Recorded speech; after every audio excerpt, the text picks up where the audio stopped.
turn one for the first time. Yeah, and that made it relatively easy there for Western Workman, our pole sitter, to get the jump there as they climb the hill. Very tricky opening couple of corners here. Is blind, and when you're in traffic like this, you literally are not seeing the road whatsoever as you crest that hill there, plunge down the hill. Out with Patten, who's off track. A BMW off track at the top of the hill as well. The rest of the field continues on. See the damage there to the left front corner, like he'd broken the tie rod or something. Got no steering ability in that Mercedes. Started the race and basically got freight trained by every other car, especially the BMWs that had so much power on us. The car behind me just decided he wanted to win the race when there wasn't really any space there. And so yeah, we received quite a bit of damage, unfortunately, with how hard of a hit it was. And just took us out, couldn't continue. And yeah, this weekend almost feels like week one just because of what happened at Sonoma. We're just focusing forward and trying to get results for the rest of the season going.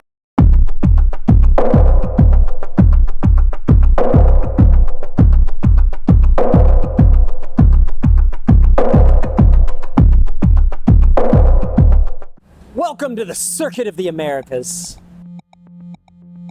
Austin, Texas. This is one of the few FIA rated tracks in North America. It is a just shy of 4 mile long circuit, 3.5 miles in the heart of Texas, in the state capital. It's been around since 2010.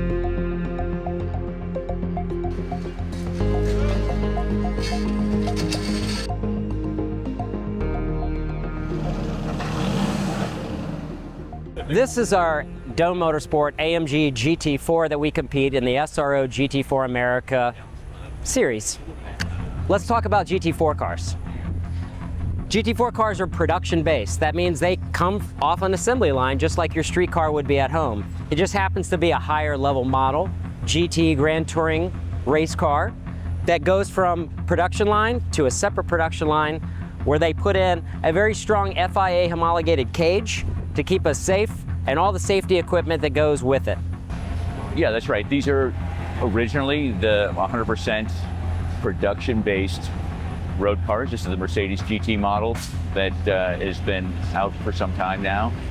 And we take that car off the production line and turn it into a race car. But the engine is original to the car, and the chassis, you know, a great deal of the original components are still there, but we take it apart, put it back together with only the things we need. So GT4 America, what is that?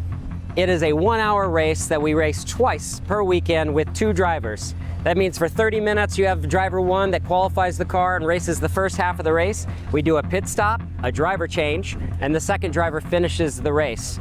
Out of all of the cars on track, sometimes up to 40 cars, there's only one team that can win, and we hope it's us. Now we have 3 classes in GT4 America: AM, Pro-Am, and Silver. The AM class has 2 drivers that are rated amateur level, so they're gentleman drivers that don't have a pro level status. Then you have Pro-Am that pairs an amateur level driver with a pro driver.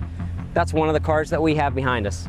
And then you have the Silver class, and that's typically 2 silver rated drivers that are technically pro class drivers or young up and coming drivers that are paired together to compete in silver.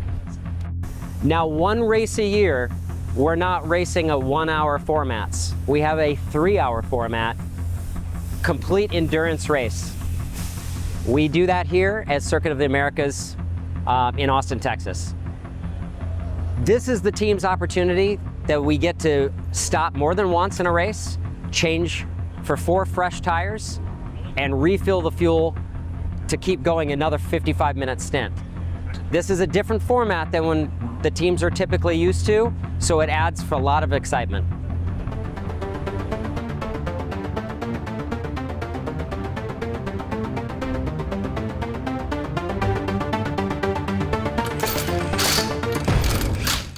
I'm Ron Tomlinson, driver of the number 37 Dome Motorsport AMG. Let's just say peer pressure. I kept getting calls and texts and emails saying come, come, come, and I kept saying no, and of course the next thing you know I'm here. It's starting to get comfortable, yeah. It's It's very different from running TCR and stuff, so it's been a little bit of a learning curve, but starting to get there. Well, I don't have to worry about qualifying because Ed's doing it. I just got to worry about keeping my nose clean for the race.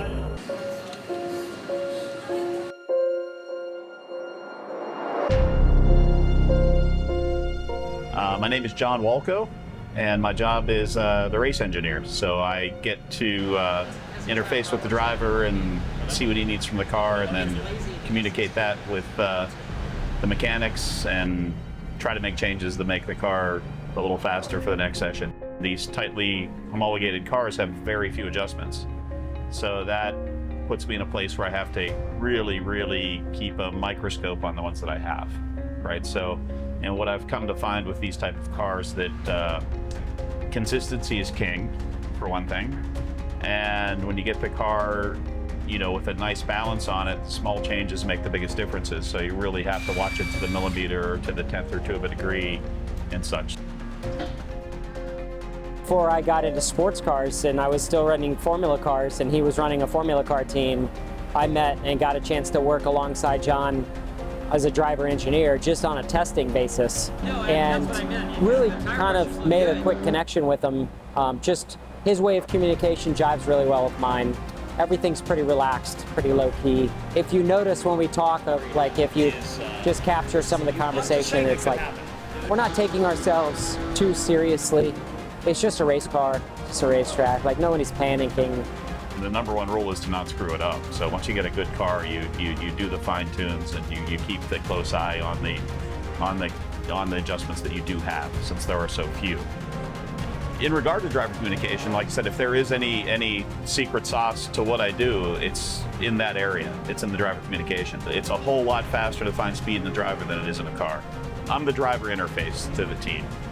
So they come to me, I try to solve their problems. I try to convey that to mechanics in such a way that they're happy doing their job as well, because if those guys are having a good time and they're not frustrated with an engineer barking orders at them, the drivers pick up on that too. Right? So if you get the vibe under the tent right, which is another thing that I end up engineering, it makes a huge difference, and it shows up on track. So my wife came in late last night. Right after we left the track, I went to the airport to pick her up, and it's so nice to have her here. All is right in the world now. I'm a little more relaxed when she's around.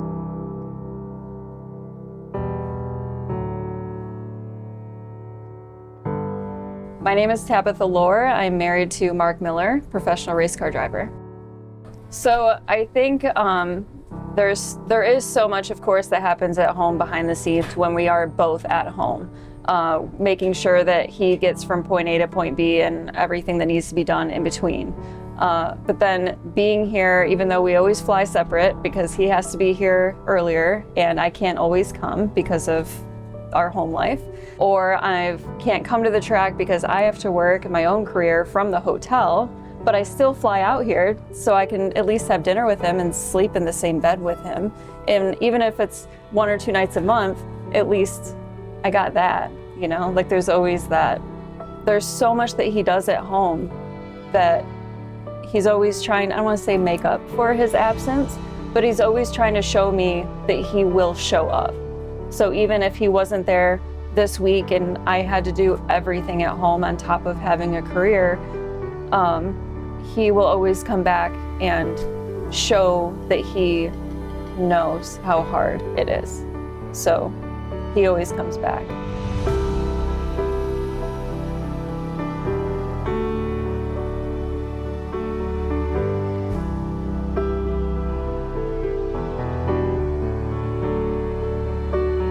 I can introduce her. This is Marcy. It feels like a little bit of home while traveling. I get to, you know, we get to be together at night and have meals together and so forth, and it's really takes a little bit of the edge off and helps give me the ability to travel as much as I do. Work-life, family life balance. I'm personally, it's something that I'm not good at. So that balance has always been rough for me. I'm very passionate about what I do, and I believe in focusing on doing something that you love. You know, I'm in a relationship now that's working out quite well, but it's with a woman who I've known for a long time, and She's also a racer, and she also works in the industry. So, in my opinion, I mean, it's, if you call what I'm doing balancing, I'll call it more pulling it off. I am Josue Atencio. I am a floater in the team between a floater mechanic between both cars, but I also can do tires, as I did last year, and fuel, as I did also last year. So, yeah, I can do pretty much everything. My name is Seth Miller. I've been on this team this is my second year now, so since the team started, I've been here with my dad. But my main role is driver change assist. So I will help out on the 37 car. I'll help do driver change, so help driver with the belts, help driver with radio, cool suit, everything to help keep him safe and strapped in the car. Jacob Bosk, I'm the car chief for the 37 car. A lot of the equipment that's used in this industry isn't commercially available, so you have to make it yourself. And the few that are commercially available aren't made by the people using them, so they aren't always the best. So I built my own machine that will vacuum down all 4 tires at the same time. It'll pull a vacuum on them, and then you can immediately refill it with nitrogen, and then also check the moisture level in all of the tires so that you don't have excessive moisture in any of the tires, which then your hot tire pressures will be inconsistent with the more moisture that you have in the tire. So you want the driest air possible in the tire. The first thing is I get to do what I love to achieve something, right? We come here to pretty much win races, right? We come here with a purpose, and I feel like when you get that in life, no any job can give you that. That's why it really passions me that we come here to achieve a goal, to win a race, to win a championship, to keep growing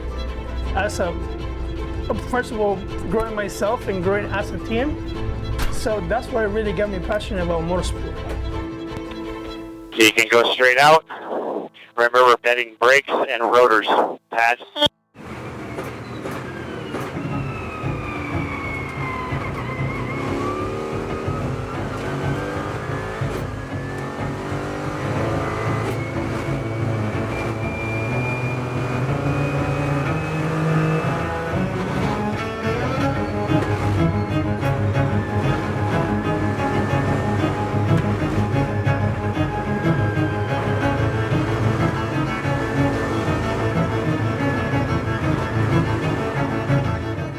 Alan's got an immense amount of talent.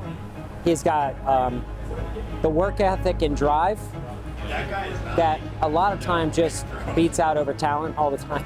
So you get a mix of a little bit of everything together, all working together, and a willingness to be open-minded and also not like get too excited and peak too early and things like that. Went out in the first session and just driving around, getting more acclimated, doing some setup work on the car, and damper just decided to peace out. So yeah, I thought I had a flat or something, but turned out it was just the damper sheared off. We suffered a right rear suspension failure. It ended up being the shock absorber. It bolts to the lower control arm, and that lower bolting point snapped. So it's the shock itself that's basically absorbs all of the compression that you have in the car. So the right rear dropped down low, and it tore some of the inner bodywork and fender liners out, which is superficial stuff, but the shock itself is usually very low failure rate for that shock, and we're trying to source one because the Mercedes parts trailer doesn't have one in stock. All of our spares are in the process of being rebuilt for the next race, which is the really bumpy track, Sebring. So we're trying to have shocks ready for that, and now we're trying to scramble to find a place that someone that might have one that we can go get, transport here, so we're not missing a session. So there's a good chance that we're not going to make this night session in 4 hours, unless we could get one coming now. But there might be a lead on one, so we'll see. Working on it. Okay, bring me back or text me and let me know, and if it's good, then just shoot me an address of where it is and then not give me an ETA. Thank you, sir. Appreciate it. Bye. How far away? 2 hours? 3.5 hours still. Same distance. Okay, so can we Uber it here? I don't know. It's just, he's looking at it. It's on a parked shelf. It looks okay. He's gonna pull it down, check it, make sure it's good. Gonna get all the others are in the rig going to Laguna already. So. Okay. Can we still get another one coming for tomorrow in case this one? Yeah. Okay. I'll have Eric overnight one.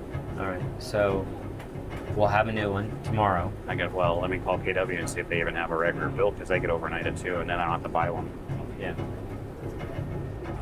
Luckily, my guys at LGR, they work on my time attack car, and they're kind of known for making miracles happen. And our buddy Casey Jones, he made a 7-hour round trip to get us on track, so that was pretty badass.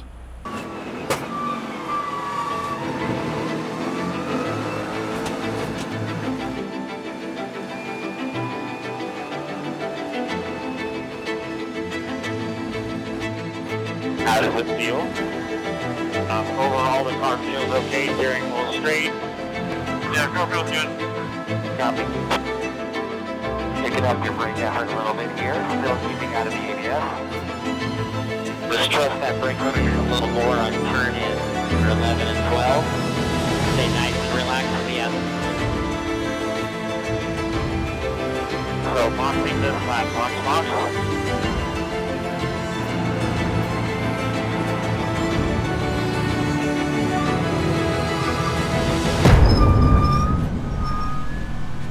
So just got done with qualifying. Interesting session. We went out, put it P2 overall, P1 in class, and even had some room to improve a little bit. But somebody put a car on a wall and ended the session, so they're not gonna count that. They're gonna go off our practice time, so that should still play out pretty well for us. Welcome to the Cielo-Vision GT World Texas, powered by Samsung Weekend, here in Austin, Texas. We've left Sonoma behind, and now we've made it to the Circuit of the Americas for the Lone Star 3-hour race for Pirelli GT4 America.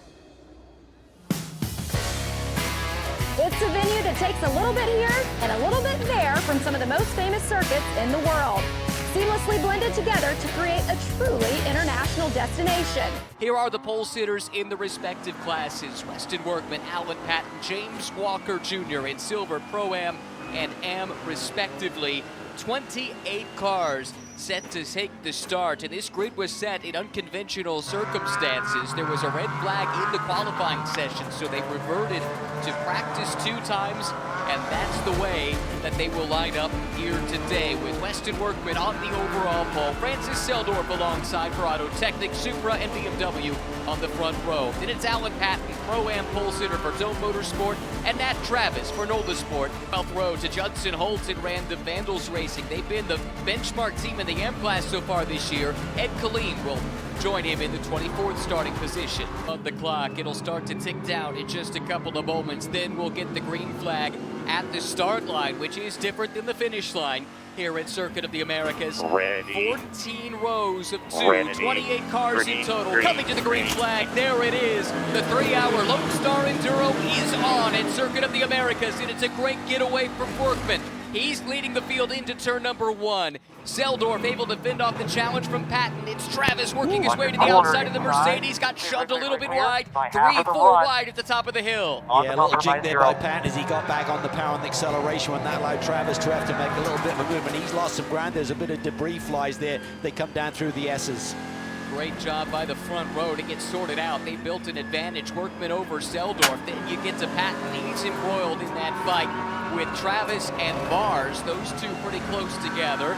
And into the Hornet's Nest here in the middle of this pack, where it's all 3 classes totally intermingled. Oh, big lunge around the outside. Demir Hahn trying to pick up a couple of spots. Big twitch there. Puts the power down as he challenges Parishon. That's what's so cool about this racetrack run. You can go side by side even through some of these high speed sections like the S's. This is turn 11. Really slow corner, about 40 mile an hour rolling speed. Then back on the power. Long dyno run here, about 1 kilometer in length, all the way down to turn 12 brake zone. 3, turn in. 2, 1.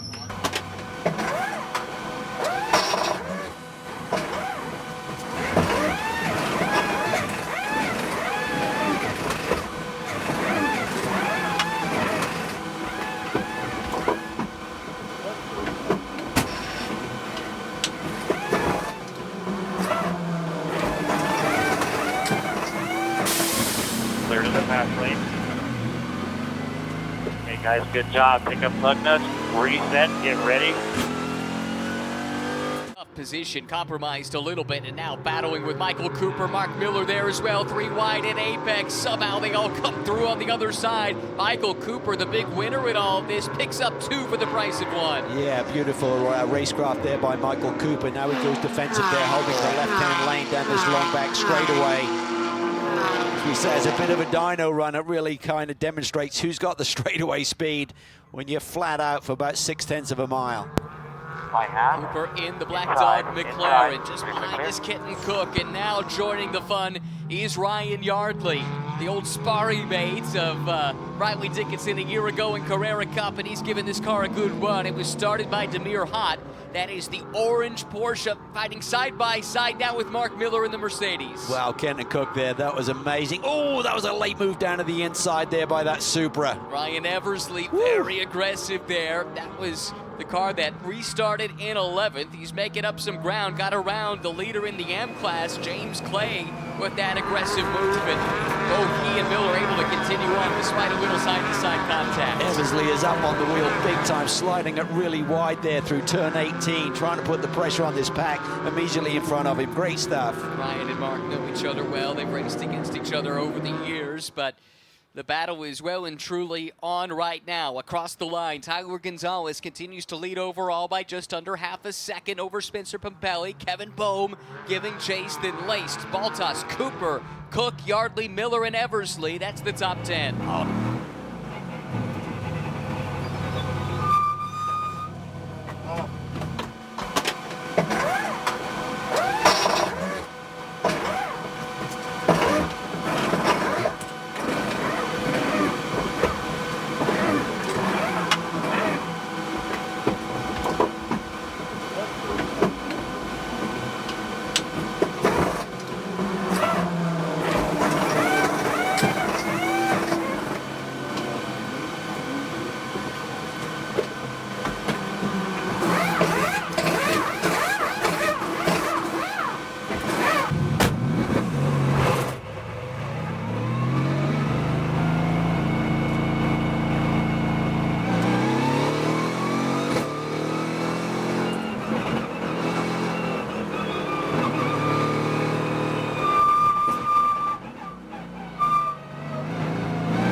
Cook going further and further to screen right, making Miller go screen left. Late on the brakes, gets to the flank, but can he keep it there? No, he can't. Kenton Cook again able to parry the thrust. The other thing we don't know is how many track warnings have been given, track number warnings have been given to these drivers. Do you have a couple of mulligans where you can really send it and not be running into that zone where you're going to get any sort of time penalty at the end of this race? If you've got 1 or 2 left, now's the time to use them up. Just a little bit wide there. Cost him some ground and brought him back into the clutches of Laced. Whoa, Ooh. Kevin Bohm to the inside of Pumpelly. That's for the lead. Was that? Wow. Pumpelly got damaged. That was a big clout. Or did he have a problem beforehand? No. Miller just picked up a bunch of damage, though, as they all bunched up after that sketchy moment. And now Kevin Bohm appears to be a little bit off the pace as Kenton Cook comes through. Kenton, the big winner in all of this, he's been set free. He has. So Pumpelly got attacked there. Stewards will look at that one. I didn't see it develop, so I'm not sure if the door was open or not, but certainly there was a big hit. Debris was flying. I'm not sure if Miller drove over something or what happened there, but he certainly got damage on the front end of that Merc. Oh, that's such a shame. It was in line to be quite the day for the Dome team, and that car, I don't think we'll see the checkered flag. Damage front and rear on the Mercedes. No fault of Marc's own. Everything just bunched up together. They got into it pretty hard for the overall lead, which, you know, it's the last couple minutes. But at that point, you've got to give each other room. You've got to be a little more respectful. I don't think the car behind us was really paying attention to what was going on 2 or 3 cars ahead, and that's like the golden rule for finishing races. But unfortunately, it ended ours pretty quick because I would have been clear of the 28 that was getting checked up. But I got hit so hard from behind, like he didn't see what was going on, that it just launched me into the 28. Took out the right front, and from there, broken suspension. We're just kind of driving it back to pit. So it's just shitty. Well, I guess I'm learning what it's like as a pseudo team owner to win a little bit and lose a lot on the same weekend. You know, a couple cars out there were a 2-car team this year, and the Pro-Am effort, we got in a little bit of a kerfluffle with 6 minutes to go, running third, chasing down second. Would have been a great finish for the boys in the 3.9. What do you do? It's kind of racing. It was tough to watch, tough to take. But myself and my co-driver Ron, who's filling in for Laura Hayes this weekend, a good buddy of mine from Ottawa, Ontario, Ron Tomlinson, he came over, was strong. We kept the car clean, learned a few things along the way, and we finished in 5th. It's interesting seeing this kind of dichotomy. You got some high hopes and looking good, and 8 minutes left, and Marc is really after it, and then stuff happens in racing. So it was, hey, look, a great weekend overall. Just a kind of a tough finish. Good to be out here always.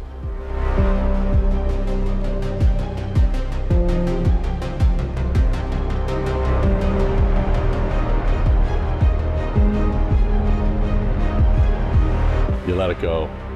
You go to work in the morning, and that's that.